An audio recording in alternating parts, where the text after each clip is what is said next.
ಆಚಾರ್ಯ ಶ್ರೀ ಅಮೃತಚಂದ್ರ ದೇವ ವಿರಚಿತ ಆತ್ಮಖ್ಯಾತಿ ಟೀಕೆ ಮಧ್ಯದೊಳಗೆ ಉದಿಸಿ ಬಂದಿರುವಂಥ ಕಲಶಗಳ ಮೇಲೆ ರಾಜಮಲ್ಕಿ ಪಾಂಡೆಯವರು ಬರೆದಿರುವ ಬಾಲಬೋಧಿನಿ ಟೀಕೆಯ ಸ್ವಾಧ್ಯಾಯ ನಡೆದಿದೆ. ನಿರ್ಜರ ಅಧಿಕಾರದ 8ನೇ ಕಲಶಿದೆ. ಏಕ ಜ್ಞಾಯಕ ಭಾವ ನಿರ್ಭರಮಾ ಸ್ವಾದಂ ಸಮಾಸಾದಯನ್ ಸ್ವಾದಂ ದ್ವಂದ್ವಮಯಂ ವಿಧಾತುಮಸಃ ಸ್ವಾಂ ವಸ್ತುವೃತ್ತಿಂ ವಿದಂ ಆತ್ಮಾತ್ಮಾನುಭವಾನುಭಾವವಿವಶೋ ಭೃಶ್ಯದ್ವಿಶೇಷೋದಯಂ ಸಾಮಾನ್ಯಂ ಕಲಯಂತಿವೈಷ ಸಕಲಂ ಜ್ಞಾನಂ ನಯತೆ ಕಥಾಂ. ಸ್ವಾಂ ವಸ್ತುವೃತ್ತಿಂ ವಿದನ್, ತನ್ನ ದ್ರವ್ಯ ಸಂಬಂಧದ ಆತ್ಮನ ಶುದ್ಧ ಸ್ವರೂಪದಿಂದ ತದ್ರೂಪವಾಗಿ ಪರಿಣಮಿಸುತ್ತಿದ್ದಾನೆ. ಮತ್ತೆ ಹೇಗಿದ್ದಾನೆ? ಆತ್ಮಾತ್ಮಾನುಭವಾನುಭಾವ ವಿವಶಃ. ಆತ್ಮ ಚೇತನ ದ್ರವ್ಯವು, ಅದರ ಆತ್ಮಾನುಭವ ಅರ್ಥಾತ್ ಆಸ್ವಾದ, ಅದರ ಅನುಭಾವ ಮಹಿಮೆಯು ಅದರ ಮೂಲಕ ಗೋಚರವಿದೆ. ಏನು ಹೇಳಿದ್ರು? ಏನು ವಾಕ್ಯ?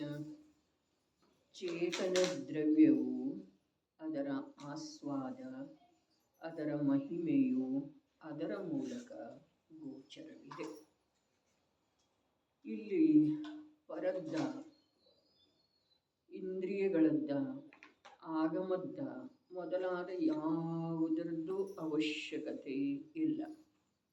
ಮೊದಲ ಪರಸನ್ಮುಖ ಜ್ಞಾನದೊಳಗ ಇಂದ್ರಿಯದ ಅವಲಂಬನೆಯಿಂದ ಆಗಮ ಅಥವಾ ಗುರುವಿನ ಉಪದೇಶದ ಆಧಾರದಿಂದ ತಿಳ್ಕೊಳ್ಳೋದು ಇದೆ.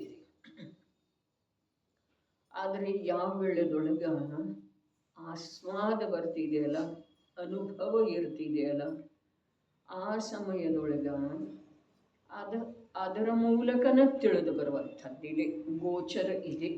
ಅನ್ಯ ಯಾವುದೂ ಅಲ್ಲಿ ಮಾಧ್ಯಮದ ಅವಶ್ಯಕತೆ ಇಲ್ಲ.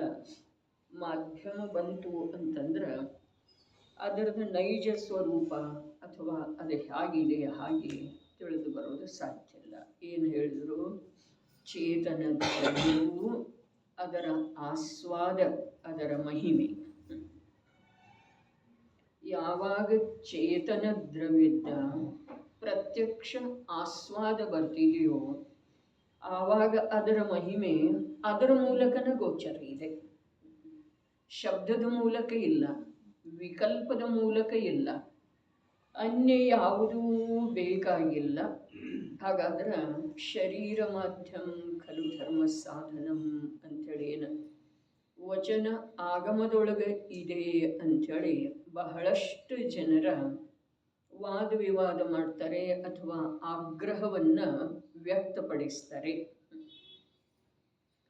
ಆದ್ರೆ ಇಲ್ಲಿ ಇಂದ್ರಿಯಗಳ ಮಾಧ್ಯಮದಿಂದ ಜ್ಞಾನ ಮಾಡೋದು ಅಥವಾ ಅತೀಂದ್ರಿಯ ಅರೂಪಿಯ ಆತ್ಮನ ಸ್ವರೂಪವನ್ನು ಆಗಮದ ಆಧಾರದಿಂದ, ಗುರುವಿನ ಆಧಾರದಿಂದ ತಿಳಿದುಕೊಳ್ಳುವುದರಿಂದ ಕೂಡ ಅದು ಗೋಚರಿಸುವುದಿಲ್ಲ, ಅರ್ಥಾತ್ ತಿಳಿದು ಬರುವುದಿಲ್ಲ ಅಂಥೇಳಿ ಹೇಳ್ತಾ ಇದ್ದಾರಂದ ಮೇಲೆ ಅದನ್ನು ತಿಳಿಯದ ವಿನಃ, ಅದರಲ್ಲೇ ಉಳಿಯದ ವಿನಃ ಮೋಕ್ಷ ಮಾರ್ಗ, ಕರ್ಮ ನಿರ್ಜರೆ, ಸಾಕ್ಷಾತ್ ಮೋಕ್ಷ ಸಂಭವನ ಇಲ್ಲಂದ ಮೇಲೆ ಶರೀರದ ಮಾತು ಎಲ್ಲಿ ಉಳಿತಾರೆ? ಯಾವ್ಯಾವುದೋ ವಿಷಯವನ್ನು ತಲೆಯಲ್ಲಿ ಹಾಕಿಕೊಂಡು ನಾವು ಆಂತರ್ಯದಲ್ಲಿ ಸ್ವಾಧೀನತೆಯಿಂದ ಮಾಡಬೇಕಾದಂಥ ಕಾರ್ಯದಿಂದ ಒಟ್ಟಿನಲ್ಲಿ ವಿಮುಖ ಆಗ್ತಾ ಇದ್ದೇವೆ, ಹೊರಗೆ ಬರ್ತಾ ಇದ್ದೇವೆ. ಶಾಸ್ತ್ರದಿಂದ ಏನಾಗುವುದಿಲ್ಲ, ಶರೀರದಿಂದ ಏನಾಗುವುದಿಲ್ಲ. ಅರೆ ಪರಸನ್ಮುಖ ಜ್ಞಾನದಿಂದ ಆತ್ಮ ತಿಳಿದು ಬರುವುದಿಲ್ಲ. ಇಷ್ಟೊಂದು ಸ್ವಾಧೀನತೆ, ಸ್ವತಂತ್ರತೆ, ಮೋಕ್ಷ ಮಾರ್ಗದ ಸಲುವಾಗಿ ಹೇಳಿದ್ದಾರೆ ಅಂದಮೇಲೆ ನಮಗೆ ಪರಾಧೀನ ಆಗುವ ಆಗ್ರಹವೇ ಯಾಕೆ ಅನಾದಿ ಕಾಲದ ಸಂಸ್ಕಾರದಿಂದ ನಡೀತಾ ಇದೆಯೋ ಅಥವಾ ವರ್ತಮಾನದ ಬುದ್ಧಿಹೀನತೆಯಿಂದ ನಡೀತಾ ಇದೆಯೋ ಅಥವಾ ಆ ಪ್ರಕಾರದ ಸಂಯೋಗದಿಂದ ಅದು ಒಳಗಿನಿಂದ ಪುಷ್ಟಾಗಿ ಬರ್ತಾ ಇದೆಯೋ ತಿಳಿತಾ ಇಲ್ಲ. ಅಂಶ ಮಾತ್ರ ಕೂಡ ಪರದ್ದ ಅಲ್ಲ, ಲಕ್ಷ್ಯ ಇಡುವುದು ಪರದ್ದ ಅಲ್ಲ. ಆದರೆ ಪರಸನ್ಮುಖ ತನ್ನದೇ ಜ್ಞಾನದ ಇಲ್ಲಿ ಉಪಯೋಗ ಆಗುವುದಿಲ್ಲ. ಇದನ್ನು ನಾವು ಎಷ್ಟು ಬೇಗ ಪರೀಕ್ಷಾಪೂರ್ವಕ ತಿಳಿದ ಶ್ರದ್ಧೆ ಮಾಡ್ತೇವೆಯೋ ಅಷ್ಟು ನಮಗೆ ಹಿತ ಆಗೋದಿದೆ. ನಾವು ಎಷ್ಟು ಇಲ್ಲದ ಸಲ್ಲದ ಅರ್ಥಾತ್ ಚಂದ್ರಸಾಗರ ವರ್ಣಿ ಹೇಳಿದ್ರಲ್ಲ, ಸರಡುಂ ಬರಡುಂ ಮಾತು, ಸರಡುಂ ಬರಡುಂ ನುಡಿಗಳ ಪರಿಹರಿಸಿ ಅದರದ ಪರಿಹಾರ ಮಾಡುವ ಮಾತು ಹೇಳಿದ್ದಾರೆ. ಸರಡುಂ ಬರಡುಂ ಬಿದ್ದು ಹೋಗುವಂಥವು, ಹುರುಳಿಲ್ಲದ್ದು, ಸತ್ವ ಇಲ್ಲದ್ದು, ಕೇಳಲಿಕ್ಕೆ ಒಳ್ಳೆಯ ಮನಸ್ತವೆ. ಅರೆ ವ್ರತಾದಿಗಳ ಆಚರಣೆ ಮಾಡುವ ಸಲುವಾಗಿ ಕಥನ ನಡೆದಿತ್ತು ಅಂತಂದ್ರೆ ನಮ್ದು ಕುತೂಹಲ ಅಧಿಕ ಆಗ್ತಿದೆ ಏನಿಲ್ರಿ. ದಾನ ಕೊಡೋದ, ಏನಾದರೂ ಕಾರ್ಯ ಮಾಡೋದ, ಇಲ್ಲಿ ಕಂಠಪಾಠ ಮಾಡೋದು ಹೇಳಿದ್ರೂ ಕೂಡ ಅಲ್ಲಿ ಉತ್ಸಾಹನ ಆಗ್ತಿದೆ, ಕುತೂಹಲ ಅಧಿಕ ಆಗ್ತಿದೆ. ಅರೆ ನೀನು ಸಂಪೂರ್ಣ ಪರದ ಅವಲಂಬನೆಯನ್ನು ಬಿಟ್ಟು ಒಂದು ಚೇತನ ದ್ರವ್ಯವನ್ನ ಅದರ ಮೂಲಕವೇ ಆಸ್ವಾದಿಸಿ ಅದರ ಮೂಲಕವೇ ಅದರ ಮಹಿಮೆಯನ್ನು ಪ್ರಕಟಪಡಿಸಿಕೋ ಅಂಥೇಳಿ ಇಲ್ಲಿ ಒಂದು ವಾಕ್ಯ ಹೇಳಿದ್ದಾರೆ. ಚೇತನ ದ್ರವ್ಯವನ್ನ ಆಸ್ವಾದನೆ ಹೇಗೆ ಮಾಡೋದು? ಚೇತನದ ಮೂಲಕ, ಚೈತನ್ಯದ ಮೂಲಕನ ಮಾಡೋದು. ಮಹಿಮೆ ಯಾರಿಗೆ ಬರೋದು? ಚೈತನ್ಯಕ್ಕನ ಬರೋದಲ್ಲ. ಆ ಮಹಿಮೆಯನ್ನು ತಿಳಿಯುವವರ ಯಾರು? ಆ ಆಸ್ವಾದವನ್ನು ತಿಳಿಯುವವರ ಯಾರು? ಚೈತನ್ಯವೇ ಅಲ್ಲ. ಹೀಗೆ ಇದ್ದ ನಂತರ ಕೂಡ, ಇದನ್ನು ಆಲಿಸಿದ ನಂತರ ಕೂಡ ಈ ಪ್ರಕಾರದ ಚರ್ಚೆಯೊಳಗೆ ನಮ್ಮ ಜ್ಞಾನ ವ್ಯಾಪ್ತ ಆದ ನಂತರ ಕೂಡ ಒಂದು ಸಮಯರೇ ಅರೆ ನಾನು ಬಾಹ್ಯದ ವ್ರತಾದಿಗಳ ಕುರಿತು, ಕ್ರಿಯಾದಿಗಳ ಕುರಿತು ಎಷ್ಟು ಸಾವಧಾನ ಇದ್ದೇನೆ, ಅದು ನಿಜವಾಗಿ ನನ್ನ ಆಂತರ್ಯದ ಸಾವಧಾನತೆಗೆ ವಿಘ್ನ ತರುವಂಥದ್ದು ಇದೆ. ಇಷ್ಟು ಒಂದು ಸಮಯರೇ ಇಲ್ಲಿ ಕೇಳುವ ವೇಳೆದೊಳಗೆ, ತಿಳಿಯುವ ವೇಳೆದೊಳಗೆ ಅನ್ನಿಸ್ಬೇಕಲ್ಲ. ಬಾಹ್ಯದ ಯಾವ ವ್ರತ ಅಥವಾ ಕ್ರಿಯಾ ವಿಶೇಷ, ಧರ್ಮದ ಕ್ರಿಯಾರೆ ಎಷ್ಟು ಮಹಿಮೆ ಬರ್ತಿದೆ.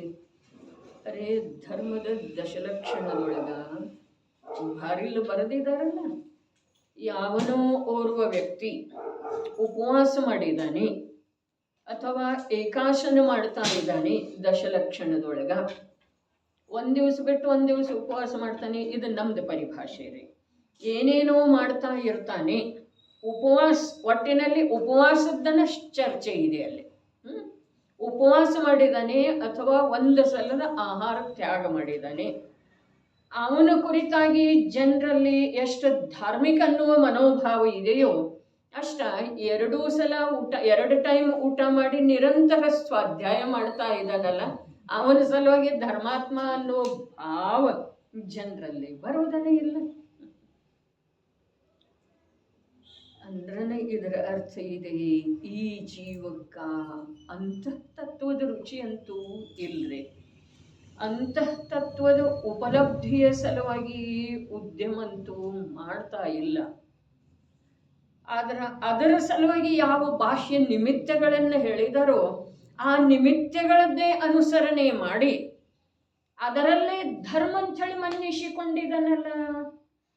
ನಾವು ದಶಲಕ್ಷಣದೊಳಗ ತೀರ್ಥದ ಮೇಲೆ ಹೋಗಿರ್ತೇವೆ, ಅಥವಾ ನಾವು ದಶಲಕ್ಷಣದೊಳಗ ಸಂಸಾರದ ಸಮಸ್ತ ಕಾರ್ಯದಿಂದ ಕಾರ್ಯದಿಂದ ವಿಮುಖ ಇರ್ತೇವೆ, ಬಿಟ್ಟಿರ್ತೇವೆ. ನಾವು ಯಾರ ಜೊತೆಗೆ ಫೋನಲ್ಲಿ ಬಿಸ್ನೆಸ್ಗೆ ಸಂಬಂಧಿಸಿದ ಹಾಗೆ ವಾರ್ತಾಲಾಪ ಮಾಡುವುದಿಲ್ಲ. ಇಂಥ ಎಲ್ಲ ಕಾರ್ಯದ ಕಡೆಗೆ ನಮ್ದು ಉತ್ಸಾಹ ಇದೆಯೋ ಅಥವಾ ಇಲ್ಲ?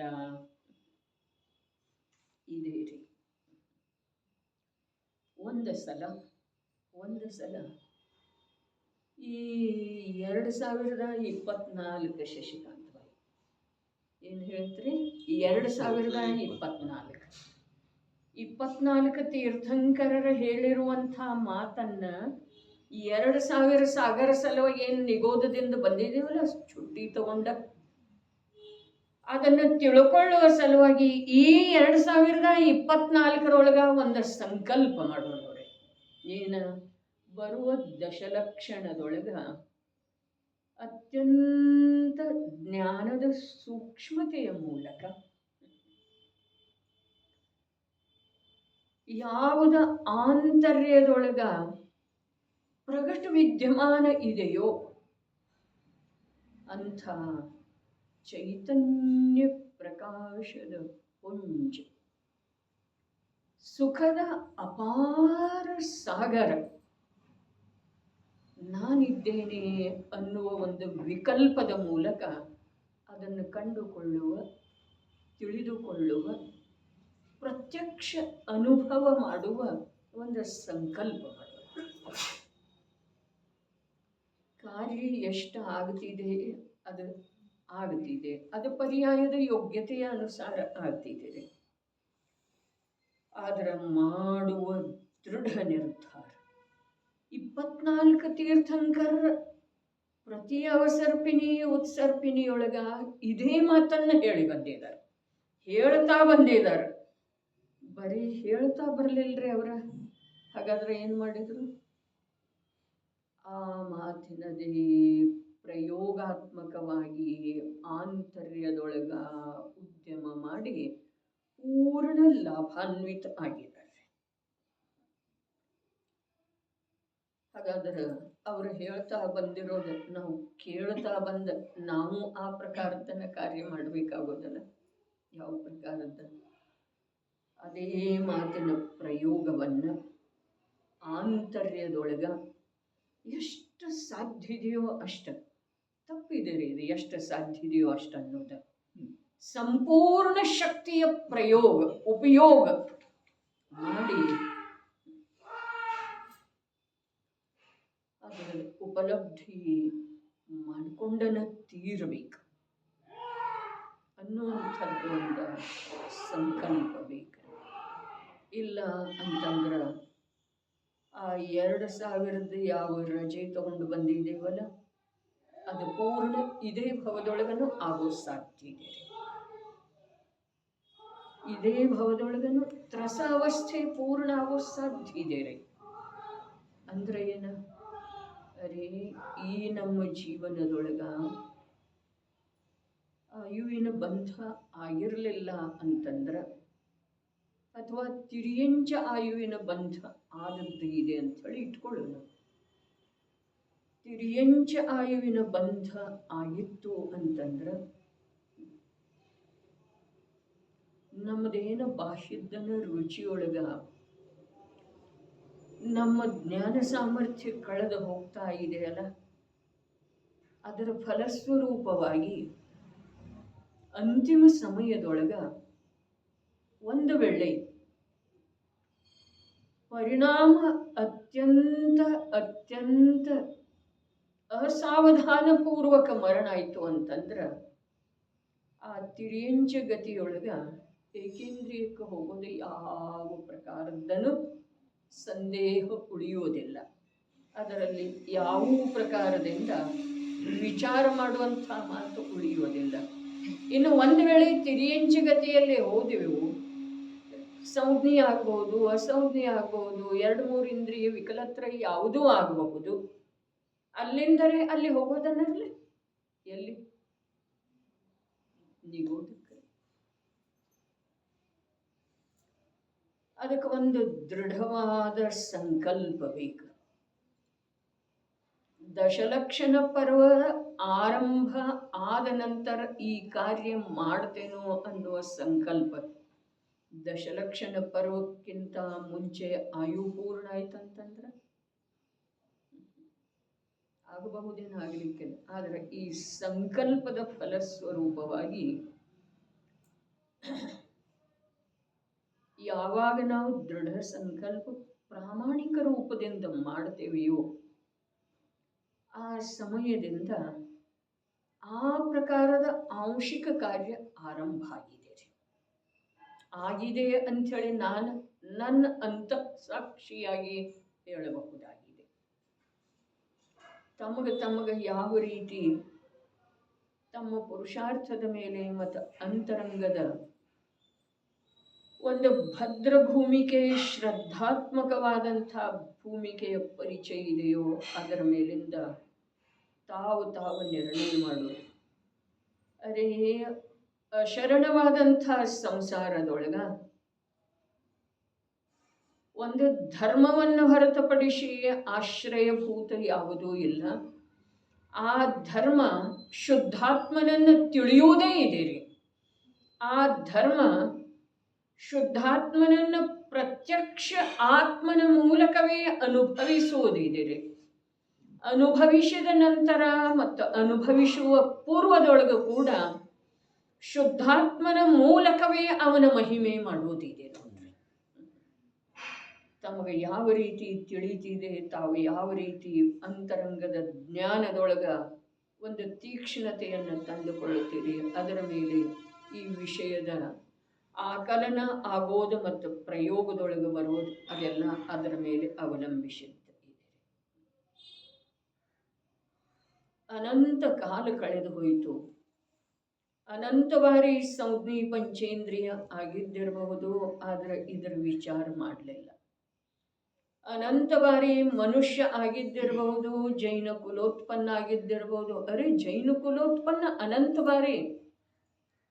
ಅರೆ ಪದ್ಮನಂದಿ ಆಚಾರ್ಯ ದೇವರು ಹೇಳಿದ ಪ್ರಕಾರ ಕೂಡ ವಿಚಾರ ಮಾಡಿದ ಮೇಲೆ ಏನ ಅಸಂಖ್ಯ ಕಲ್ಪ ಕಾಲ ಕಳೆದು ಹೋದ ನಂತರ ಎಂದಾದರೂ ಒಮ್ಮೆ ದೊರಕುತ್ತಿದೆ ಮನುಷ್ಯ ಭವಾದ 4 ಕಾರಣದಿಂದ ನಿರರ್ಥಕ ಆಗ್ತಿದೆ ಅಂತ ಹೇಳಿದ್ರಲ್ಲ, ಅದ 4 ಕಾರಣದಿಂದ ನಿರರ್ಥಕ ಆಗುವುದರೊಳಗೆ ಜೈನ ಕುಲೋತ್ಪನ್ನತೆ ಕೂಡ ಅನೇಕ ಬಾರಿ ಆದದ್ದಿದೆ. ಅನೇಕ ಅಂಥೇಳಿ ಹೇಳೋದ ನಿಜವಾಗಿ ಭಯದಿಂದನೇ ಇದೆ ವಿನಃ ಅನಂತ ಬಾರಿ ಆಗಿದೆ. ಅನಂತ ಬಾರಿ ಜೈನ ಕುಲದೊಳಗೆ ಹುಟ್ಟಿ ಕೂಡ ಅರೆ ಹೀನ ಕುಲದೊಳಗೆ ಹುಟ್ಟೋದ್ರಿಂದಂತೂ ನಿರರ್ಥಕ ಆಗ್ತಿದೆ. ಆದರೆ ಜೈನ ಕುಲದೊಳಗೆ ಹುಟ್ಟಿ ಕೂಡ ನಿರರ್ಥಕ ಆಗಿದೆ. ಜಿನೇಂದ್ರ ಪ್ರಭುವಿನ ದರ್ಶನದ ಯೋಗ ಲಭಿಸರೆ ದರ್ಶನದ ಯೋಗ ಏನ್ರಿ, ಸಾಕ್ಷಾತ್ ಮುನಿಯ ಅವಸ್ಥೆಯನ್ನ ಅಂಗೀಕಾರ ಮಾಡಿದ್ದ ಅನಂತ ಬಾರಿ ಇದೆ. ದೌಲತರಾಮರು ಹೇಳಿದ್ರೇನಿಲ್ರಿ, ಏನ್ ಹೇಳಿದ್ರು? ಮುನಿ ವ್ರತಧಾರ ಅನಂತ ಬಾರ, ಅನೇಕ ಬಾರ ಅಲ್ಲ, ಅನಂತ ಬಾರ. ಆದ್ರೂ ನಮಗ ಬುದ್ಧಿಯ ಅಜ್ಞಾನತೆ ಇಷ್ಟಿದೆ ಕಿ ಅನಂತದ ವ್ಯಾಖ್ಯಾನ ಗೊತ್ತಾಗ್ತಾ ಇಲ್ಲ, ಅರ್ಥನೇ ಗೊತ್ತಾಗ್ತಾ ಇಲ್ಲ. ಎಷ್ಟು ಸುಲಭವಾಗಿ ಉಚ್ಚಾರಣೆ ಮಾಡ್ತೇವೆ ಅನಂತ ಶಬ್ದದ.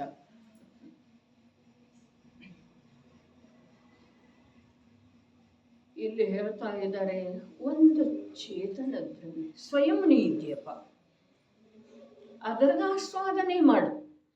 ಅವನು ನಿರಂತರ ಆಸ್ವಾದದೊಳಗೆ ಬರ್ತಾ ಇದ್ದಾನೆ. ಏನಿದೆ ಕೊಡ್ಚೋಳ, ನೀನು ಸ್ವಯಂ ಚೇತನ ದ್ರವ್ಯ ಇದ್ದಿ, ಒಂದು ಅವನ ಆಸ್ವಾದ ಮಾಡು. ಅವನು ನಿರಂತರ ಆಸ್ವಾದದೊಳಗೆ ಬರ್ತಾ ಇದ್ದಾನೆ.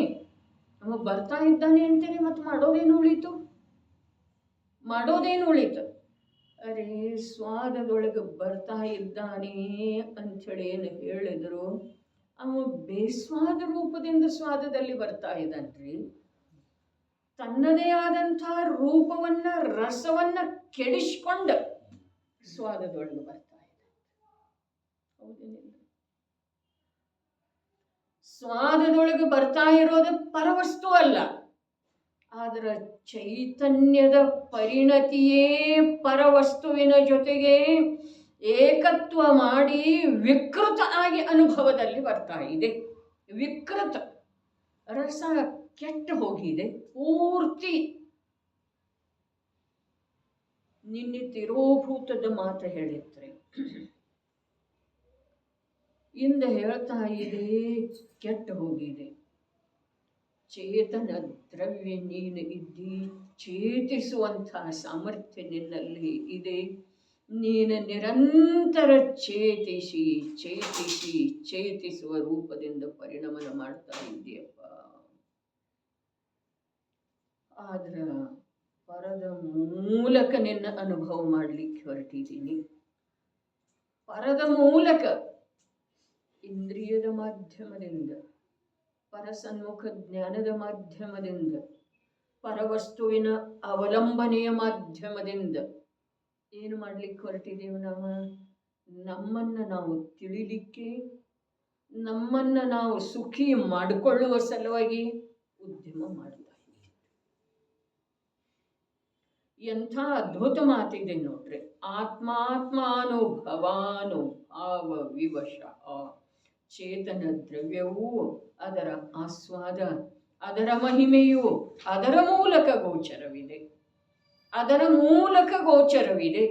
ನಾವು ಆಗಮದಿಂದ ಅದರ ಮಹಿಮೆಯನ್ನು ತಂದುಕೊಂಡ್ರೆ, ಗುರುಗಳ ಮುಖದಿಂದ ಅದರ ಮಹಿಮೆಯನ್ನು ಆಲಿಸಿ ಮಹಿಮೆಯನ್ನು ತಂದುಕೊಂಡ್ರೆ ಅದೇನೂ ಆಗುವುದಿಲ್ಲ. ಮಹಿಮೆ ಬರೋದಂದ್ರೆ ಏನ್ರಿ?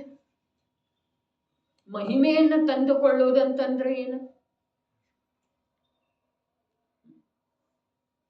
ಮಹಿಮೆ ಬರುವುದಂತಂದ್ರೆ ಅರೆ ವಿಶ್ವದ ಸಮಸ್ತ ಪದಾರ್ಥಗಳ ಕಡೆಗೆ ಯಾವುದೇ ರೀತಿಯಿಂದ ಉತ್ಸಾಹ ಕುತೂಹಲ ಉತ್ಪನ್ನ ಆಗದೇ ಇರೋದು.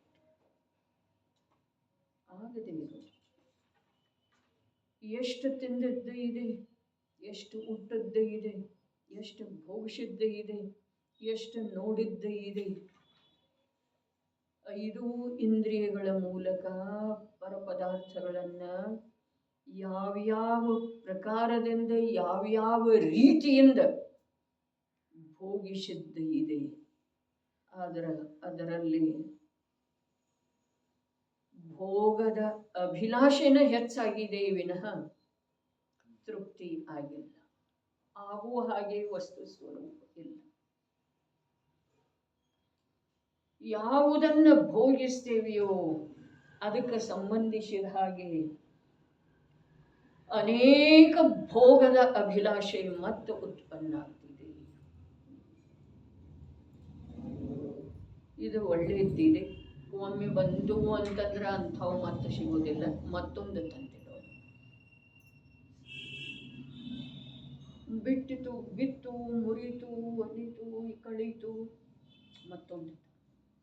ಯಾವ ವಸ್ತುವನ್ನ ಉಪಭೋಗದೊಳಗೆ ತಂದುಕೊಳ್ಳುತ್ತಾನೋ ಜೀವ, ಆ ವಸ್ತುವಿಗೆ ಸಂಬಂಧಿಸಿದ ಹಾಗೆ ಮತ್ತು ಅನೇಕ ಅಭಿಲಾಷಾ ರೂಪದ ವಿಕಲ್ಪಗಳನ್ನು ಮಾಡದ ಇರೋದನ್ನ ಸಾಧ್ಯ ಅಲ್ರಿ. ಅಥವಾ ಇದು ಸರಿ ಇಲ್ಲ ನೋಡಿ, ಯಾವಾಗ ಇದನ್ನು ಬದಲಿ ಮಾಡೇನು, ಇದು ಸರಿ ಇಲ್ಲ ನೋಡಿ, ಸರಿ ಕೂಡ್ತಾ ಇಲ್ಲ, ಸರಿ ಕಾಣ್ತಾ ಇಲ್ಲ. ಸರಿ ಕಾಣೋದಂತಂದ್ರೆ ಇದ್ರ ಮೂಲಕ ಏನು ಕಾಣಿಸ್ತಿದೆ ಅದಲ್ಲ, ಇದು ಸರಿ ಕಾಣ್ತಾ ಇಲ್ಲ. ಅದು ನನಗೆ ಕಾಣಿಸ್ತಿದೆ ರೀ, ಇದ್ರೆ ಹೊರಗಿಂದ. ಹಾಗೆ ಇದಂತೂ ದೃಷ್ಟಾಂತ. ಅದರ ದೃಷ್ಟಾಂತ ಏನು ಹೇಳಿತು? 5 ಇಂದ್ರಿಯಕ್ಕೆ ಸಂಬಂಧಿಸಿದ ಹಾಗೆ ಯಾವ್ಯಾವ ಪುದ್ಗಲದ ರಚನೆಯನ್ನ ನಾವು ನಮ್ಮದಾಗಿಸಿಕೊಳ್ತೇವೆಯೋ ಅಥವಾ ಅದು ನಮ್ಮ ಸಂಯೋಗದೊಳಗೆ ಬರ್ತಿದೆಯೋ ಅದಕ್ಕೆ ಸಂಬಂಧಿಸಿದ ಹಾಗೆ ಇನ್ನೂ ಅನೇಕ ಪ್ರಕಾರದ ವಿಕಲ್ಪಗಳು. ನಿರ್ವಿಕಲ್ಪ ರೂಪದಿಂದ ಯಾವ ವಸ್ತುವಿನ ಉಪಭೋಗ ಯಾವಾಗ ಮಾಡಿದೆವು? ತಿನ್ನೋದಾಯ್ತು, ಉಣ್ಣೋದಾಯ್ತು, ಕುಡಿಯೋದಾಯ್ತು, ನೋಡೋದಾಯ್ತು. ಒಂದು ಮಂದಿರ ನೋಡಿದೆವು, ಹೊಸಾತ್ ನೋಡಿರಲಿಲ್ಲ ಈ ಭವದೊಳಗೆ ಈ ಮೊದಲ, ಅಥವಾ ನಾವು ಮೊದಲು ಹೋಗಿದ್ದೇವೆ ಅವಾಗ ಆಗಿರಲಿಲ್ಲ ಅದು. ನೋಡಿದ ನಂತರ ನೋಡುವುದಕ್ಕೆ ಮಾತ್ರ, ನೋಡುವ ಆನಂದಕ್ಕೆ ಮಾತ್ರ ಸೀಮಿತ ಉಳಿತೇವೆಯೋ ಅಥವಾ ಮತ್ತೆ ಅದಕ್ಕೆ ಸಂಬಂಧಿಸಿದ ಹಾಗೆ ಇಂಥದ್ದು ಇತ್ತು. ಹೋದ ವರ್ಷ ಹೋಗಿದ್ದೇವೆ, ಸ್ವಲ್ಪ ಇದ್ರೊಳಗೆ ವ್ಯತ್ಯಾಸ ಇದೆ. ಅಲ್ಲಿ ಪದ್ಮಾಸನದ ಮೂರ್ತಿ ಇತ್ತು, ಇಲ್ಲಿ ಖಡ್ಗಾಸನ.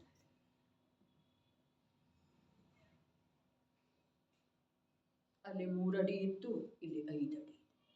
ವಿಕಲ್ಪದಿಂದ ರಹಿತ ಯಾವ ವಸ್ತುವಿನ ಅವಲೋಕನ ಮತ್ತು ಆ ಅವಲೋಕನದಿಂದ ಆಗುವಂಥ ಆನಂದದ ಅನುಭವ ಮಾಡಿ ನಾವು ಸುಮ್ಮ ಇರೋದನ್ನೇ ಇರಲಿ. ಅದು ಭೋಗವಸ್ತು ಇರಲಿ, ಧರ್ಮಕ್ಕೆ ಸಂಬಂಧಿಸಿದ್ದ ಇರಲಿ, ಏನೇ ಇರಲಿ. ಹಾಗಾದ್ರೆ ಈ ಪ್ರಕಾರದ್ದೇನ ಪ್ರವೃತ್ತಿ ನಮ್ದು ಇದೆಯೋ, ಈ ಪ್ರವೃತ್ತಿಯ ಮೂಲಕ ನಮ್ಮ ಜೀವನ ನಿರರ್ಥಕ ಆಗ್ತಾ ಇದೆ. ಇದರ ಹೆಸರು ನಾವು ಆ 4 ಕಾರಣಗಳಲ್ಲಿ ಯಾವ ಕಾರಣ ಅಂತ ಹೇಳಿ ತಿಳ್ಕೊಳ್ತೇವೆ, ಅದು ನಮಗೆ ಬಿಟ್ಟಿದ್ದು ವಿಷಯ. ಹೀನ ಕುಲದಲ್ಲಿ ಜನ್ಮ, ಕುದೇವನ ಉಪಾಸನೆ, ಕುಗುರುವಿನ ಉಪಾಸನೆ, ಕುದೇವನ ಆರಾಧಕ, ವಿಷಯ ಕಷಾಯದ ತೀವ್ರತೆ. ಯಾವುದ್ರೊಳಗೂ ಕೂಡಿಸೋದು ಇದೆಲ್ಲ ಪ್ರವೃತ್ತಿಗಳನ್ನ. ಒಟ್ಟಿನಲ್ಲಿ ಜೀವನ ನಿರರ್ಥಕ ಆಗ್ತಾ ಇದೆ. ಅಸಂಖ್ಯ ಕಲ್ಪ ಕಾಲದೊಳಗೆ ಎಂದಾದರೂ ಒಮ್ಮೆ, ಅಸಂಖ್ಯ ಕಲ್ಪ ಕಾಲಗಳು ಕಳೆದು ಹೋದ ನಂತರ ಒಮ್ಮೆ ದೊರಕುವಂಥ ಅನ್ಲಿಲ್ಲ, ಎಂದಾದರೂ ಒಮ್ಮೆ ನಮಗೆ ಆ ಶಬ್ದದ ವಾಚ್ಯ ರೂಪದ ಭಾವ ಗಮನಕ್ಕೆ ಬರ್ತಾ ಇಲ್ಲ. ಬಂದಿತ್ತು ಅಂತಂದ್ರೆ ನಾವು ನಿಜವಾಗಿನ ಆಂತರ್ಯದ ವಸ್ತುವಿನ ಕಡೆಗೆ ನಮ್ದು ಜಿಜ್ಞಾಸೆಯನ್ನ ನಿಯಮದಿಂದ ನಾವು ಉತ್ಪನ್ನ ಮಾಡಿಕೊಳ್ತಿದ್ದೆವು, ಆ ಕಡೆ ಉದ್ಯಮಶೀಲ ಆಗ್ತಿದ್ದೆವು. ನಿಯಮದೆಂದರೆ ನಮಗೆ ಇದರ ಮಹಿಮೆ ಬಂದಿಲ್ಲ, ಆಚಾರ್ಯರ ವಾಣಿಯ ಮಹಿಮೆ ಬಂದಿಲ್ಲ, ನಮ್ಮ ಸಂಸಾರ ಪರಿಭ್ರಮಣದ ಸ್ವರೂಪ ನಮ್ಮ ಲಕ್ಷ್ಯದೊಳಗೆ ಬಂದಿಲ್ಲ. ನಾವು ಅನುಭವಿಸಿದ ಅಲ್ಲ, ಅನುಭವಿಸುತ್ತಿರುವ ದುಃಖ ನಮ್ಮ ಲಕ್ಷ್ಯಕ್ಕೆ ಬರ್ತಾ ಇಲ್ಲ. ಅನುಭವಿಸಿದ ಭೂತಕಾಲದ ಮಾತಿಲ್ಲ, ಅನುಭವಿಸುತ್ತಿರುವ ದುಃಖದ ಅನುಭವ ಮಾಡ್ತಾ ಇದ್ದೇವೋ ಅಥವಾ ಇಲ್ಲ, ನಿರಂತರ ಇಲ್ಲಿ ಕೂತಿರೋ ವೇಳೆದೊಳಗೆ ಮಾಡ್ತಾ ಇದ್ದೀರೋ ಅಥವಾ ಇಲ್ಲ.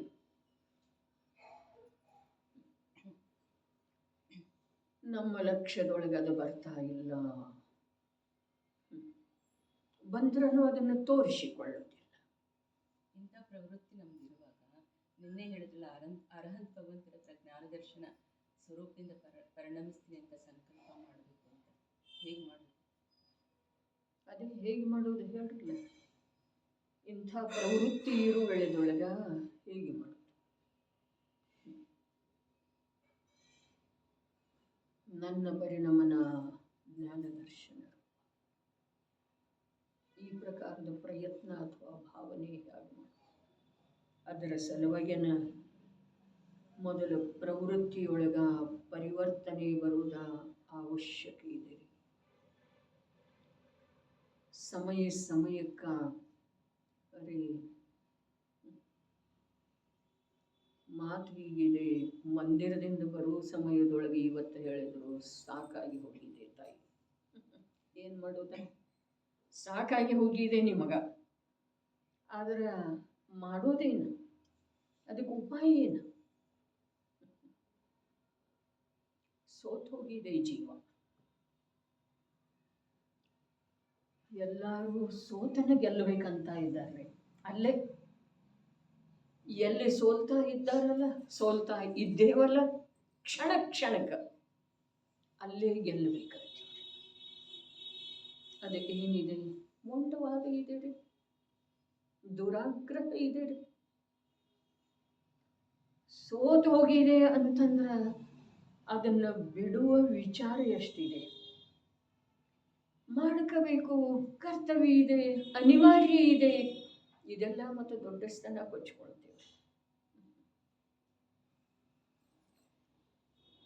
ಹಿಂದಿನ ವಾರದೊಳಗನ ಬಂದದ್ದಿತ್ತು ಕಥನ. ಸಾಮಾನ್ಯ ಒಂದು ನಿರ್ದಿಷ್ಟ 40-50 ವರ್ಷ ಕಳೆದ ನಂತರ ಎಲ್ರಿಗೂ ಅನ್ನಿಸ್ತಿದೆ ಇದರಲ್ಲಿ ಏನು ಇಲ್ಲ ಅಂತ. ಆದ್ರೂ ಕೂಡ ಚರ್ವಿತ ಚರ್ವಣದ ಭಾವನೆ ಇದೆ.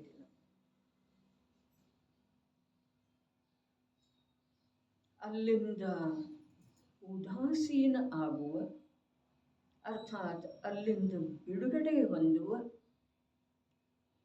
ತಳಮಳ ಆಂತರ್ಯದೊಳಗೆ ಎಷ್ಟು ಇದೆ ಮತ್ತು ಆ ತಳಮಳ ಬಿಡುಗಡೆ ಹೊಂದುವುದು. ಏನೇ ಆಗಲಿ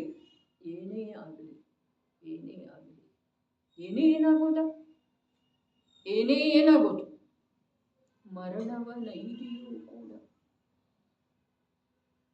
ಜಯಚಂದ್ ಚಾವ್ಲಾ ಹೇಳಿದ್ರು ಏನು, ಎನಿತು ಪ್ರತಿಕೂಲತೆಗಳ ಸಹಿಸಿ ಮರಣವ ನೈದಿಯೂ ಕೂಡ ಏನ್ ಮಾಡು, ತತ್ವ ಕುತೂಹಲನಾಗು. ನನ್ನನ್ನು ನಾನು ತಿಳ್ಕೊಳ್ಳುವ ಸಲುವಾಗಿ ಕುತೂಹಲ ಜಾಗೃತ ಆಗಬೇಕು ಆಂತರ್ಯದೊಳಗೆ. ಅರೆ, ಪರ್ವ ಬರ್ತಾ ಇದೆ, ಸುಂದರವಾದಂಥ ನಿವೃತ್ತಿಯ ದಿವಸ, ತ್ಯಾಗದ ದಿವಸ, ಸಂಯಮದ ದಿವಸ, ಎಲ್ಲೆಲ್ಲೂ ಭಗವಂತನನ್ನ ಆರಾಧಿಸುವ ದಿವಸ. ಹೌದೇನಿಲ್ರಿ? ಎಲ್ಲೆಲ್ಲೂ ಎಲ್ಲಿ ಹೋದರನೂ ಕೂಡ ಭಗವಂತನ ಆರಾಧನೆ ಅವರವರ ಜ್ಞಾನದ ಮಟ್ಟಕ್ಕನುಸಾರವಾಗಿ, ಅವರವರ ಏನು ಉಪದೇಶ ಅವರಿಗೆ ಲಭ್ಯ ಆಗಿದೆಯೋ ಅದರ ಅನುಸಾರವಾಗಿ ಭಗವಂತನನ್ನ ಆರಾಧಿಸುವ ದಿವಸ, ಏನು ಸಂಯಮದ ಆಚರಣೆ ಮಾಡುವ ದಿವಸ. ಹಾಗಾದ್ರೆ ಅಂಥ ಸುಂದರ ಸಮಯದೊಳಗ ನಾವು ಇವತ್ತೇನು ಹೇಳಿತು ಆ ಪ್ರಕಾರದ ಸಂಕಲ್ಪ ಮಾಡಿ, ಆ ಪ್ರಕಾರದ ಉದ್ಯಮ ಮನೆಯಲ್ಲೇ ಏಕಾಕಿಯಾಗಿ, ಪ್ರವಾಸದಲ್ಲೇನ ಏಕಾಕಿಯಾಗಿ ಏನು ಬಂತ, ಏಕಾಕಿನ ಅದೇವರೆ, ಏಕಾಕಿನ ಇದೇವೆ. ಯಾರಿಗೆ ಯಾರದಾರ ಹೇಳ್ರಿ, ಯಾರಿಗೆ ಯಾರಿದ್ದಾರೆ, ಯಾರ ಆಂತರಿಕ ವೇದನೆಗೆ ದುಃಖಕ್ಕೆ ಯಾರು ಸ್ಪಂದಿಸುವ ಸಾಧ್ಯತೆ ಇದೆ. ಸ್ಪಂದಿಸುವುದಿಲ್ಲ ಅನ್ನೋ ಮಾತೇ ಇಲ್ಲ, ಸ್ಪಂದಿಸುವ ಸಾಧ್ಯತೆ ಎಲ್ಲಿದೆ. ಹಾಗಾದ್ರೆ ಈ ಪ್ರಕಾರದ ಸಂಸಾರವನ್ನ ಒಂದು ದಿವಸ ಒಂದು ಗಳಿಗೆ ನೋಡಿದ್ದ ಅಲ್ಲ ಭರತವೈ, ದೀರ್ಘಕಾಲದವರೆಗೆ ನೋಡಿದೆಯೋ ಅಥವಾ ಇಲ್ಲ. ಜನ್ಮ ಮರಣದ ನಿಗಳದೊಳಗೊಂತ ಮಾತು ಬರ್ತಿದೆ. ಪ್ರತಿಯೊಬ್ಬರ ಜೀವನದಲ್ಲಿ ಬಾಯಿ ಬಿಟ್ಟು ಹೇಳಲಿಕ್ಕೆ ಬಾರದೇ ಇರುವಂಥ ಒಂದು ಸಣ್ಣ ನೋವು ಇದ್ದೇ ಇರ್ತಿದೆ, ಒಂದು ಸಣ್ಣ ಪ್ರತಿಕೂಲತೆ ಬಾಯಿ ಬಿಟ್ಟು ಇನ್ನೊಬ್ಬರಿಗೆ ಹೇಳಲಿಕ್ಕೆ ಬರೋದಿಲ್ಲ, ಅಂಥದ್ದು ಇದ್ದೇ ಇರ್ತಿದೆ. ಅದು ಒಂದು ಸಣ್ಣ ಪ್ರತಿಕೂಲತೆಯಿಂದ ಸಣ್ಣದೇ ಇರ್ತಿದೆ. ಅದು ಈ ದೊಡ್ಡ ದೊಡ್ಡ ಜಗಳ ಆಗ್ತಾವಲ್ಲ, ಕೊಲೆ ಮರ್ಡರ್ ಆಗ್ತಾವಲ್ಲ, ಅದರ ಆಳದವರೆಗೆ ತಳದವರೆಗೆ ಹೋಗಿ ನೋಡಿದರೆ ಏನಿರ್ತಿದ್ದೀರಿ, ಸಣ್ಣ ಕಾರಣ. ಹಾಗೆಯೇ ಈ ಜೀವ ಒಂದು ಸಣ್ಣದಾದಂಥ ಪ್ರತಿಕೂಲತೆಯನ್ನ ಆಧಾರವಾಗಿ ಇಟ್ಕೊಂಡ ಸುಂದರವಾಗಬೇಕಾದಂಥ ಭವಿಷ್ಯವನ್ನು ಕೆಡಿಸಿಕೊಂಡು ಬಿಡ್ತಾರೆ. ಜನ್ಮ ಮರಣದ ನಿಗಳು ತೆಗೆದು ನೋಡುವುದರೆ ಜನ್ಮದ ಸ್ವರೂಪ, ಮರಣದ ಸ್ವರೂಪ, ಪಂಚಪರಾವರ್ತನಗಳ ಸ್ವರೂಪ, 17 ಪ್ರಕಾರದ ಮರಣಗಳ ಸ್ವರೂಪ ಎಲ್ಲ ವಿಶದವಾಗಿ ನಿರೂಪಣೆ ಮಾಡಿದ್ದು ಇದೆ.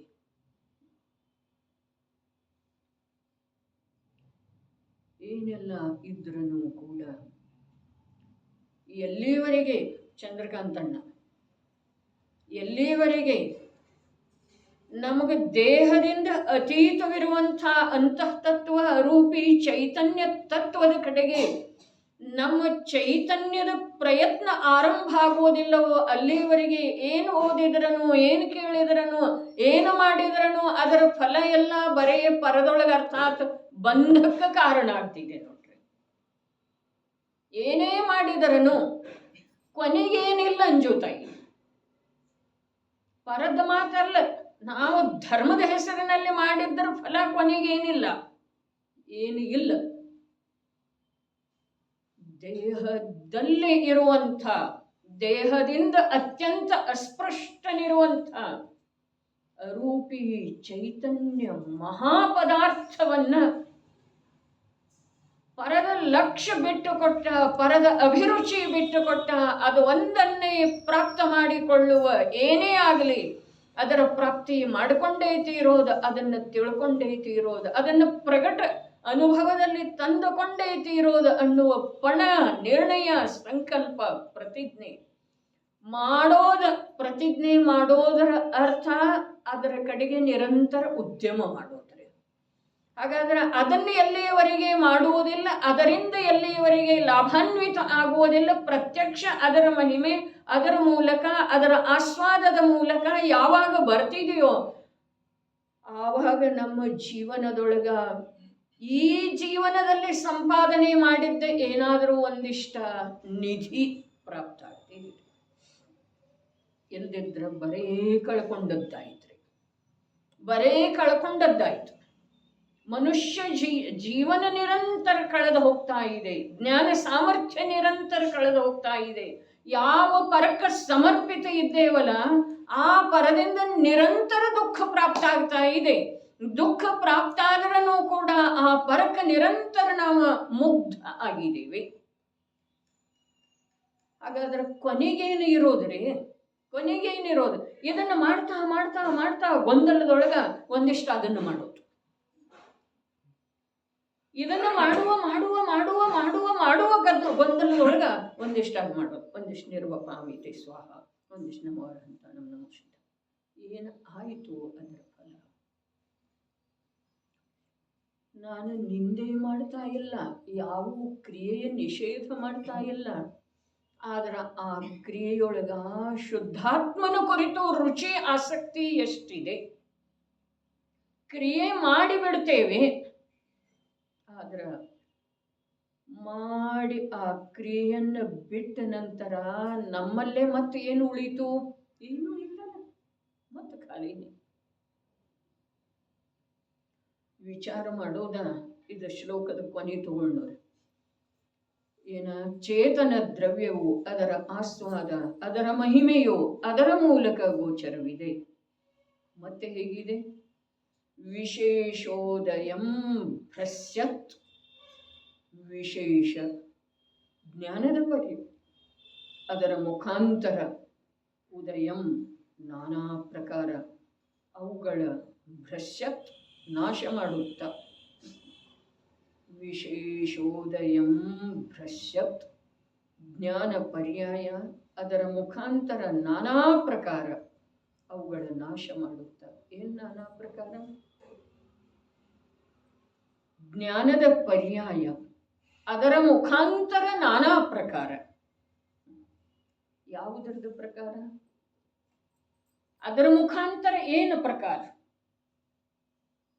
ಜ್ಞಾನದ ಪರ್ಯಾಯ ಹೇಳಿದ್ರು, ಅದರ ಮುಖಾಂತರ, ಅದರ ಮೂಲಕ ಏನ ನಾನಾ ಪ್ರಕಾರ ಅವುಗಳ ನಾಶ ಮಾಡುತ್ತಾ ಅಂತ ಹೇಳ್ತಾರೆ. ಏನ್ ನಾನಾ ಪ್ರಕಾರ? ಜ್ಞಾನದ ಮೂಲಕ ತಿಳಿದು ಬರುವಂಥ ಜ್ಞೇಯಗಳ ನಾನಾ ಪ್ರಕಾರದ್ದು ಅದವ್ರೆ. ಅದನ್ನು ಆ ಜ್ಞಾನದ ಮೂಲಕನೇ ನಾಶ ಮಾಡೋದಿದೆ. ನಾಶ ಏನು ಮಾಡೋದಿದೆ? ಜ್ಞಾನ ರೂಪಿ ಇದೆ. ಯಾವುದರದ ನಾಶ? ಜ್ಞೇಯದ ನಾಶ ಯಾಕೆ ಮಾಡೋದದ? ಅರೆ, ಅದರ ಜೊತೆಗೆ ಏಕ ಆಗದೆ ಇರೋದನ್ನ ನಾಶ ಇದೆ, ಅದರ ರುಚಿ ಮಾಡದೇ ಇರೋದನ್ನ ನಾಶ ಇದೆ, ಅದನ್ನು ಬರೇ ಜ್ಞಾತಾರೂಪದಿಂದ ತಿಳಿಯುವುದೇ ಅದರ ನಾಶ ಇದೆ. ಕರ್ಮದ ನಾಶ ಅಲ್ಲ. ಅರೆ, ನಾನಾ ಪ್ರಕಾರದ ಜ್ಞೇಯಗಳ ಅವಸ್ಥೆ ಜ್ಞಾನದ ಮುಖಾಂತರ ತಿಳಿದು ಬರ್ತಾವ. ಜ್ಞಾನ ಇಲ್ಲ ಅಂತಂದ್ರೆ ಎಲ್ಲಿ ತಿಳಿದು ಬರ್ತಾವ್ರೆ? ಜ್ಞಾನದ ಮುಖಾಂತರನ ತಿಳಿದು ಬರ್ತಾವಲ್ಲ. ದೇಹದ ಅವಸ್ಥೆಗಳ ಏನೇನು ಹೊರಗಡೆ ಪದಾರ್ಥಗಳ ನಿರಂತರ ಪರಿಣಮನಶೀಲ ಇದಾವೆಯೋ ಅವುಗಳದ್ದೆಲ್ಲ ಅವಸ್ಥೆಗಳ ನಾನಾ ಪ್ರಕಾರಗಳು ಯಾವುದರಿಂದ ತಿಳಿದು ಬಂತು? ಜ್ಞಾನ.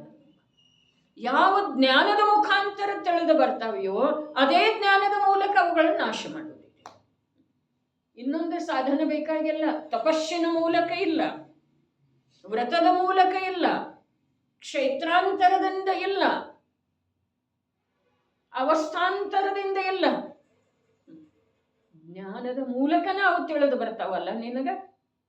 ಹಾಗಾದ್ರೆ ಜ್ಞಾನದ ಮುಖಾಂತರನ ನಾಶ ಮಾಡ. ಏನು ತಿಳಿದು ಬರ್ತಾವ? ಅನೇಕ ವಿಧ. ಇಂದ ಅನುಕೂಲ ಕಾಣಿಸ್ತಿದೆ, ಇನ್ನೊಂದು ಗಂಟೆಯಲ್ಲಿ ಪ್ರತಿಕೂಲ ಕಾಣಿಸ್ತಿದೆ. ಯಾವುದರಿಂದ ಕಾಣಿಸ್ತಿದೆ? ಜ್ಞಾನದಿಂದನಲ್ಲ. ಹಾಗಾದರೆ ಜ್ಞಾನದಿಂದನೇ ಹೇಗೆ ನಾಶ ಮಾಡೋದು ಅದನ್ನ? ಅದು ಜ್ಞೇಯ ಮಾತ್ರ ಇದೆ, ಅದು ಕೇವಲ ಜ್ಞೇಯ ಇದೆ. ಅದು ಒಳ್ಳೆಯದು ಇಲ್ಲ, ಕೆಟ್ಟದ್ದು ಇಲ್ಲ, ಅದು ಅನುಕೂಲನೂ ಇಲ್ಲ, ಪ್ರತಿಕೂಲನೂ ಇಲ್ಲ. ಯಾವುದು ಯಾರಿಗೆ ಅನುಕೂಲ ಇದೆ, ಯಾವುದು ಯಾರಿಗೆ ಪ್ರತಿಕೂಲ ಇದೆ ಹೇಳ್ರಿ? ಬರೀ ಮಿಥ್ಯಾ ದೃಷ್ಟಿಯ ವಿಪರೀತತೆಯನ ಅನುಕೂಲ ಪ್ರತಿಕೂಲ ಇದೆ ರೀ. ಧಾರಾಕಾರವಾಗಿ ಮಳೆನೇ ಇರ್ತಾರೆ, ಬಿಸಿಲು ಒಳ್ಳೇದು. ಹಾಗಾದ್ರೆ ತಗೊಳ್ರಲ್ಲ, ಈಗ ಬಿಸಿಲು ಬಂತು, ಇದು ಒಳ್ಳೇದು ಅನಿಸ್ತಾ ಇದೆಯೇನ್ರಿ ಈಗ? ಇಲ್ಲ. ಆವಾಗ ಇದು ಒಳ್ಳೇದಿತ್ತು ರೀ, ಇವಾಗ ಇದು ಸಾಕಾಯ್ತು ಒಂದೇ ದಿವಸದಲ್ಲಿ. ನಿನ್ನೆ ಯಾವುದರ ಮೂಲಕ? ಜ್ಞಾನದ ಮೂಲಕ. ನಿನ್ನಲ್ಲೇ ಜ್ಞಾನನೇ ಇಲ್ಲದೆ ಹೋಗಿದ್ರ ಈ ಎಲ್ಲ ಒಳ್ಳೇದ ಕೆಟ್ಟದ್ದ ನಾನಾ ಪ್ರಕಾರಗಳ ಕಾಣಿಸ್ತಾ ಇರಲಿಲ್ಲ. ಜ್ಞೇಯದೊಳಗೆ ಪ್ರಕಾರ ಎಷ್ಟದವ್ರಿ?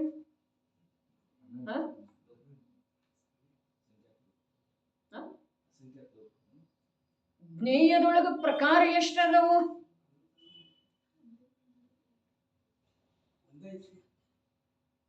ಏನ ಜ್ಞೇಯ ಇದೆ ರೀ, ತಿಳಿದು ಬರುವಂಥದ್ದು ಇದೆ. ಪ್ರಕಾರ ಎಲ್ಲ ಏನದವ್ರಿ? ಅವ ಜ್ಞಾನದ ವಿಪರೀತತೆಯ ಕಾರಣದಿಂದ ಅವೆಲ್ಲ ಪ್ರಕಾರ ಕಾಣಿಸ್ತಾ ಇದೆ. ಸುಂದರ ಅಸುಂದರ, ಸಶಕ್ತ ಅನುಕೂಲ ಪ್ರತಿಕೂಲ.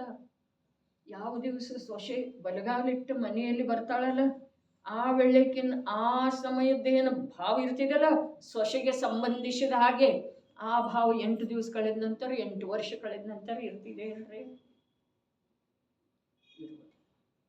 ಅವಳಿಗೂ ಆ ಮನೆಗೆ ಸಂಬಂಧಿಸಿದ ಹಾಗೆ ಎಷ್ಟು ಸುಂದರ ಭಾವ ಇರ್ತಾವಲ್ಲ, ಅವು 8 ದಿವಸ ಅಥವಾ 8 ವರ್ಷ ಕಳೆದ ನಂತರ ಇರ್ತಾವೆ. ಯಾಕಿರೋದಿಲ್ಲ? ಅರೆ ಏನು ಆ ದಿವಸದ ಕಲ್ಪನೆ ಇತ್ತಲ್ಲ, ಅದು ಬರೀ ಅವಳ ಕಲ್ಪನೆ ಇತ್ತು. ಈಗೇನಿದೆ ಅಲ್ಲ, ಇದು ಕೂಡ ವಿಪರೀತ ಕಲ್ಪನೆಯಿಂದಲೇ ಹೀಗೆ ಕಾಣಿಸ್ತಾ ಇದೆ. ಅರೆ ಬೆಂಗಳೂರಿನ ಬ್ರಹ್ಮದೇವಾನಂದ ಇದ್ದಂದ್ರಲ್ಲ, ಎಷ್ಟು ಹೆಣ್ಣು ನೋಡಿದ ಮದುವೆ. ಒಂದ್ಸಲ ಫೋನಲ್ಲಿ ಹೇಳಿದ್ನು, ಒಂದು 25-30 ವರ್ಷದ ಸಂಯೋಗ ಇರ್ತಿದೆ ನೋಡಪ್ಪ, ಎಷ್ಟು ವಿಚಾರ ಮಾಡ್ತೀವಿ ಮಾಡುತ್ತೆ, ಎಷ್ಟು ಮದುವೆ ಜೀವನ ಎಷ್ಟು ಇರ್ತಿದೆ, ಒಂದು 25-30 ವರ್ಷದ ಎಷ್ಟು ಆಯುಷ್ಯ ಐತೆ ನಿಂದ? ಎಷ್ಟು ವಿಚಾರ ಮಾಡುವುದ್ರಿ? ಪರಪದಾರ್ಥಕ್ಕೆ ಸಂಬಂಧಿಸಿದ ಹಾಗೆ ಎಷ್ಟು ಅಪೇಕ್ಷೆಗಳನ್ನು ಇಟ್ಕೊಳ್ಳೋದು ಹೇಳ್ರಿ. ಯಾವ ಪರಪದಾರ್ಥ ಯಾರ ಅಪೇಕ್ಷೆಯ ಅನುಸಾರ ಆಗಿದೆ ರೀ? ಪ್ರೀತಿಸಿ ಮದುವೆ ಆದವರ ಜೀವನ ಸುಂದರ ಇದೆಯೋ, ಅಥವಾ ತಾಯಿ ತಂದೆ ನೋಡಿ ವಿಚಾರ ಮಾಡಿ ಮದುವೆ ಮಾಡಿದವ್ರ ಜೀವನ ಸುಂದರ ಇದೆ ರೀ? ಯಾರ್ದೂ ಇಲ್ಲ. ಯಾಕೆ ಅಂತಂದ್ರ ಅದು ಒಂದು ಮನೆಯಲ್ಲಿ ಬೆಳೆದದ್ದು, ಅದು ಒಂದು ಊರಿನಲ್ಲಿ ಬೆಳೆದದ್ದು, ಇದು ಒಂದು ಮನೆಯಲ್ಲಿ ಬೆಳೆದದ್ದು. ಇದರ ಸಂಸ್ಕಾರ ಬೇರೆ, ಇದರದ ಹುಟ್ಟಿದ ಆರಭ್ಯದಿಂದ ಇದು ಅನುಭವಿಸಿದ್ದು ಕಂಡದ್ದು ಬೇರೆ, ಕಲ್ತದ್ದು ಬೇರೆ, ಅದು ಅನುಭವಿಸಿದ್ದು ಕಂಡದ್ದು ಕಲ್ತದ್ದು ಬೇರೆ. ಒಂದು ಹೇಗಾಗೋದು?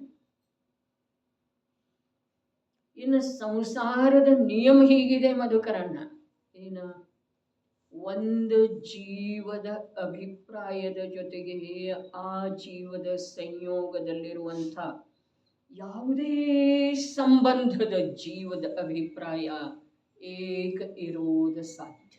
ಒಂದು ಸಮಯದಲ್ಲಿ ಸಂಯೋಗದಲ್ಲಿರುವಂಥ ಯಾವುದೇ ಸಂಬಂಧ, ಮಗ ಇರಲಿ, ತಾಯಿ ಇರಲಿ, ತಂದೆ ಇರಲಿ, ಸಹೋದರಿ ಇರಲಿ, ಯಾರೇ ಇರಲಿ, ಆದರೆ ಇದನ್ನು ನಾವು ಎಷ್ಟು ಒಪ್ಪುತ್ತೇವ್ರಿ? ಸಿದ್ಧಾಂತ ಇದೆ ಹೀಗೆ, ಒಂದು ಜೀವದ ಅಭಿಪ್ರಾಯದ ಅನುಸಾರ ಅದರ ಸಂಯೋಗದಲ್ಲಿರುವಂಥ ಇನ್ನೊಂದು ಜೀವದ ಅಭಿಪ್ರಾಯ ಒಂದು ಸಮಯದೊಳಗೆ ಏಕರೂಪ ಇರೋ ಸಾಧ್ಯ ಇಲ್ಲ. ಇತ್ತು ಅಂತಂದ್ರೆ ಅದಕ್ಕೆ ಸಂಸಾರ ಅನ್ನೋದನೇ ಇಲ್ಲ. ಮೋಕ್ಷದೊಳಗೆ ಇರ್ತಿದ್ದೀರಿ, ಆದ್ರೆ ಅಲ್ಲಿ ಸಂಬಂಧನೇ ಇಲ್ಲ. ಒಂದು ಜೀವದ ಇನ್ನೊಂದು ಜೀವದ ಜೊತೆಗೆ ಸಂಬಂಧನೇ ಇಲ್ಲ. ವಸ್ತುವಿಗೆ ಸಂಬಂಧಿಸಿದ ಹಾಗೆ ಇಲ್ಲಿ ನಿನ್ನೆ ಬಂದಿತ್ತಲ್ಲ, ದ್ರವ್ಯ ಸಂಬಂಧದ ಅಂತ ಹೇಳಿ. ದ್ರವ್ಯ ಸಂಬಂಧದ ಈ ಪರ್ಯಾಯ, ಈ ವರ್ತಮಾನದ ಚೈತನ್ಯ ಯಾವಾಗ ದ್ರವ್ಯದ ಜೊತೆಗೆ ಏಕರೂಪ ಆಗ್ತಿದೆಯೋ ಆಗನ ಈ ಜೀವಕ್ಕೆ ಸುಖ. ನಡೀರಿ, ವಿಶೇಷೋದಯಂ ಭ್ರಶ್ಯತ್. ಭ್ರಶ್ಯತ್ ಶಬ್ದ ಇದೆ ರೀ, ನಾಶ ಮಾಡ್ಕೊಂತ. ಜ್ಞಾನ ಪರ್ಯಾಯ ಅದರ ಮುಖಾಂತರ ನಾನಾ ಪ್ರಕಾರಗಳಾಗ್ತವೆ. ಅವುಗಳ ನಾಶ ಮಾಡುತ್ತಾ ಯಾವುದು ನಾಶ ಮಾಡ್ತಿದೆ? ಯಾವುದು ಆ ಆತ್ಮನ ಮಹಿಮೆ ಮಾಡಿದೆಯಲ್ಲ, ಅದರ ಮೂಲಕನ ಗೋಚರ ಇದೆಯಲ್ಲ, ಚೇತನ ದ್ರವ್ಯವೂ ಅದರ ಆಸ್ವಾದ, ಅದರ ಮಹಿಮೆಯೂ ಅದರ ಮೂಲಕ ಗೋಚರವಿದೆ. ಮತ್ತೆ ಹೇಗಿದೆ? ಜ್ಞಾನ ಪರ್ಯಾಯ ಅದರ ಮುಖಾಂತರ ನಾನಾ ಪ್ರಕಾರ ಅವುಗಳ ನಾಶ ಮಾಡುತ್ತ. ಮತ್ತೆ ಹೇಗಿದೆ? ಸಾಮಾನ್ಯಂ ಕದಯನ್. ಸಾಮಾನ್ಯಂ ನಿರ್ಭೇದ ಸತ್ತಾ ಮಾತ್ರ ವಸ್ತುವನ್ನು ಕಲಯನ್ ಅನುಭವ ಮಾಡುತ್ತಾ ಇದೆ. ಜ್ಞಾನಕ್ಕೆ ಸಂಬಂಧಿಸಿದ ಮೊದಲ ಅನುಭವ ಸಂಪನ್ನ ಜೀವ ಹೇಗಿರ್ತಾನೋ ಅವನಿಗೆ ಸಂಬಂಧಿಸಿದ ಹಾಗೆ 4 ಬಾರಿ ಪ್ರಶ್ನೆ ಕೇಳಿದಾರೆ. ಮತ್ತೆ ಆಗಿದ್ದಾನೆ. ಕೊನೆಗೆ ಅವನಲ್ಲೇ ಯಾವ ಜ್ಞಾನ ಇದೆಯಲ್ಲ ಆ ಜ್ಞಾನ ಹೇಗಿದೆ ಅಂಥೇಳಿ 2 ಬಾರಿ ಪ್ರಶ್ನೆ ಮಾಡಿದ್ರು. 2 ಬಾರಿ ಪ್ರಶ್ನೆ ಮಾಡಿದ್ರೆ ಆ 2 ಬಾರಿಯ ಉತ್ತರ ಒಂದು ವಿಶೇಷದೊಳಗೆ ಏನು ನಾನಾ ಪ್ರಕಾರದವು ಅದನ್ನು ನಾಶ ಮಾಡ್ತಾ ಇದೆ. ಒಂದು ಸಾಮಾನ್ಯ ನಿರ್ಭೇದ ಸತ್ತಾ ಮಾತ್ರ ಏನಿದೆ ಅದರದ ಅನುಭವ ಮಾಡ್ತಾ ಇದೆ. ಒಂದು ನಾಸ್ತಿ ಒಂದು ಅಸ್ತಿ. ಪ್ರತಿ ಸಮಯಕ್ಕ ಪ್ರತಿಯೊಂದರೊಳಗ 2 ಅನ್ವಯಿಸ್ತವೆ. ಒಂದು ನಾಸ್ತಿ ಒಂದು ಅಸ್ತಿ. ಯಾವುದ ಅಸ್ಥಿ ಇದ್ದದ್ದನ್ನ ಬಿಟ್ಟ ನಾಸ್ತಿಯದೊಳಗೆ ಅಸ್ಥಿ ರೂಪದ ಕಾರ್ಯ ಮಾಡಕ್ಕೆ ಹೋಗ್ತಿದೆಯೋ ಅಲ್ಲಿ ಸಂಸಾರ ಇದೆ, ಅಲ್ಲಿ ದುಃಖ ಇದೆ, ಅಲ್ಲಿ ವಿಸಂವಾದ ಇದೆ. ನಿಜವಾಗಿನ ಅನುಭವ ಸಂಪನ್ನ ಜೀವದ ಜ್ಞಾನ ಹೇಗಿದೆ? ವಿಶೇಷ ಯಾವಿದಾವೆಯೋ, ನಾನಾ ಪ್ರಕಾರ ಯಾವಿದಾವೆಯೋ, ಜ್ಞಾನದ ಮುಖಾಂತರ ತಿಳಿದು ಬರುವಂಥ ಅವಸ್ಥೆಗಳು ಏನಾದಾವೆಯೋ ಅವು ತನ್ನೂ ಇರಲಿ ಪರದ್ದು ಇರಲಿ, ಅವುಗಳದ್ದು ನಾಶ ಮಾಡ್ತಾ, ಅರ್ಥಾತ್ ಅವುಗಳಿಗೆ ಬೆಲೆ ಕೊಡದ್ದನ. ಅರೆ ಅವುಗಳ ಮಹತ್ವ ಮಾಡದ್ದನ. ಮಹಿಮಾ ಇದರದ್ದು ಮಾಡೋದಿದೆಯಲ್ಲ, ಯಾವುದರ್ದು? ಆ ಶುದ್ಧ ಸ್ವರೂಪದೇನ ಆಸ್ವಾದದೊಳಗೆ ಬಂದಿದೆಯಲ್ಲ ಅದರದ್ದು. ಹಾಗಾದ್ರೆ ಜ್ಞಾನ ಅಂಥ ಅನುಭವ ಸಂಪನ್ನ ಜೀವದ ಜ್ಞಾನ ನಿರಂತರ ಏನು ಮಾಡ್ತಿದೆ? ಅದರೊಳಗೆ ಯಾವ ಅವಸ್ಥೆಗಳ ತನ್ನವು ಶುದ್ಧ ಅಶುದ್ಧ, ಪರದ್ರವ್ಯದ್ದು ಅನುಕೂಲ ಪ್ರತಿಕೂಲ, ಏನೇನು ಅವಸ್ಥೆಗಳ ಒಟ್ಟಿನಲ್ಲಿ ಅವಸ್ಥಾ ಮಾತ್ರ ಏನು ಕಂಡು ಬರ್ತವೆಯೋ ಅವುಗಳ ಮಹಿಮೆ ಮಾಡುವುದಿಲ್ಲ. ಇಷ್ಟೇ ನಾಶ ಮಾಡೋದರ್ಥಾತ್ ಅವುಗಳ ಮಹಿಮಾ ಮಾಡೋದಿಲ್ಲ. ಎಷ್ಟು ಮಹಿಮಾ ಮಾಡ್ತೇವೆಯೋ ಅಷ್ಟು ನಮ್ಮ ಮಹಿಮೆ ಬಿಟ್ಟು ಹೋಗ್ತಿದೆ. ಸಾಮಾನ್ಯ ನಿರ್ಭೇದ ಸತ್ತಾ ಏನಿದೆ ಅದರದ ಅನುಭವ ನಿನಗಾಗಬೇಕಾಯಿತು. ಅರೆ ಅದರ ಮಹಿಮಾ ಮಾಡದೇ ಇದ್ರೆ ಇದರ ಅನುಭವ ಸಾಧ್ಯ ಇದೆ, ಇಲ್ದಿದ್ರೆ ಇಲ್ರಿ. ವಿಶೇಷದ ಮಹಿಮಾ ಮಾಡ್ತಾ ಉಳ್ದೆವು ಅಂತಂದ್ರೆ ನಿರ್ಭೇದ ಸತ್ತಾದ ಅನುಭವ ಸಾಧ್ಯ ಇಲ್ಲ. ನಿರಂತರ ಹೊರಗೆ ನೋಡ್ತಾ ಇದ್ರೆ ಒಳಗೇನಿದೆ ಅನ್ನೋದು ಗೊತ್ತೇ ಇರುವುದಿಲ್ರಿ. ಹಾಗಾದ್ರೆ ಈ ಸಾಮಾನ್ಯ ಸತ್ತ ಯಾವುದಿದೆಯೋ, ನಿರ್ಭೇದ ಚೈತನ್ಯ ವಸ್ತು ಮಾತ್ರ ಏನಿದೆಯೋ ಅದರ ಅನುಭವ ಆಗಬೇಕಾಯಿತು ಅಂತಂದ್ರೆ ಒಂದೇ ಒಂದು ಕಾರ್ಯ ಇದೆ. ಏನ? ಜ್ಞಾನದೊಳಗೆ ತಿಳಿದು ಬರುವಂಥ, ಜ್ಞಾನದ ಮೂಲಕ ತಿಳಿದು ಬರುವಂಥ ನಾನಾ ಪ್ರಕಾರಗಳೇನದವು ಅವುಗಳದ ಮಹಿಮೆಯನ್ನು ಬಿಟ್ಟುಬಿಡಬೇಕು. ಇಷ್ಟೇ ಇದೆ. ಸಂಪೂರ್ಣ ನಿರ್ಜರ ತತ್ವದೊಳಗ 8ನೇ ಕಲಶದ ಸ್ವಾರಸ್ಯ ಸತ್ವ ತಾತ್ಪರ್ಯ ಏನ್ರೆ ಇದೆ ಅಂತಂದ್ರೆ ಇದುವೇ ಇದೆ. ಏನ? ಜ್ಞಾನದ ಮೂಲಕ ಯಾವ ವಿಶೇಷಗಳ ನಾನಾ ಪ್ರಕಾರಗಳ ಕಾಣ್ತವೆ, ಪ್ರಕಾರಗಳಷ್ಟರೇ. ವಿಶೇಷ ಅಂಥೇಳಿ ಏನು ಹೇಳಿದ್ರು ಅದು ಪ್ರಕಾರಗಳು. ಜ್ಞಾನದ ಮೂಲಕ ನಾನಾ ಪ್ರಕಾರಗಳೇನು ತಿಳಿದು ಬರ್ತವೆಯೋ ಅವುಗಳದ್ದು ಮಹಿಮೆ ಮಾಡುವುದು ಇಲ್ಲ. ಅವುಗಳ ಮಹಿಮೆ ಮಾಡದೇ ಇರುವುದಕ್ಕನ ಎನಿತು ಪ್ರತಿಕೂಲತೆಗಳ ಸಹಿಸಿ ಅಂಥೇಳಿ ಹೇಳ್ತಾರೆ. ಅರೆ ಪ್ರತಿಕೂಲತೆ ಅಂತಂದ್ರೆ ನಿಜವಾಗಿ ಪುಣ್ಯೋದಯವೇ ಪ್ರತಿಕೂಲತೆ ಇದೆ ರೀ. ಪಾಪದ ಉದಯ ತತ್ವದ ಸನ್ನಿಧಾನದ ಸಲುವಾಗಿ ಅನುಕೂಲ ಇದೆ ಸುಧಾತ.